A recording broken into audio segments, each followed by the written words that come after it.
এই বিতর্কের কোনো মানে কনক্লুশন কারণ তা এখানে সম্ভব না, সম্ভবত কোনোভাবেই সম্ভব, অসম্ভব বিষয়, কারণ প্রত্যেকের অবস্থান ভিন্ন।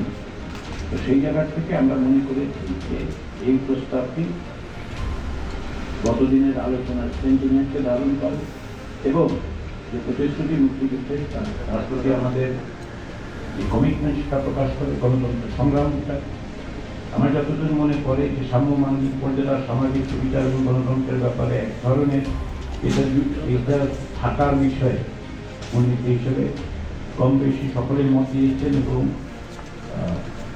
সম্ভবত অধিকাংশ কিংবা সংখ্যাগরিষ্ঠ যেভাবেই বলে এক ধরনের একমত প্রশ্ন। কিন্তু সে জায়গায় না গিয়ে আমরা এখন যদি এইটাকে বিবেচনা করি, যেটা লক্ষ্য করার বিষয়ে আমরা যুক্ত হওয়ার কথা বলছি না, আমরা রিপ্লেসমেন্টের কথা বলছি না, আমরা বলছি সংবিধানে রাষ্ট্র পরিচালনার মূল নীতি হিসেবে সাম্য, মানবিক মর্যাদা, সামাজিক সুবিধা, গণতন্ত্র এবং ধর্মীয় স্বাধীনতা ও সম্প্রীতি উল্লেখিত হয়। এটাই হচ্ছে সংশোধিত প্রস্তাব।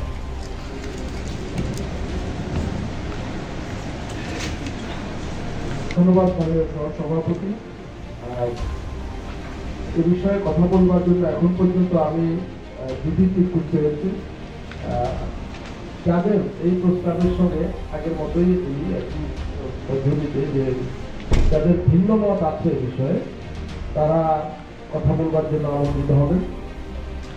যারা আগ্রহী তারা দয়া করে যদি একটু লিখে দেন তাহলে আমি সিরিয়াল মেনটেন করতে পারি। আমি প্রথমেই আমন্ত্রণ জানাচ্ছি জনাব রেদওয়ান আহমেদ, লিবারেল ডেমোক্রেটিক পার্টির মহাসচিব। তারপর আসবো যারা প্রস্তাব হচ্ছে একটা প্রস্তাব ছিল।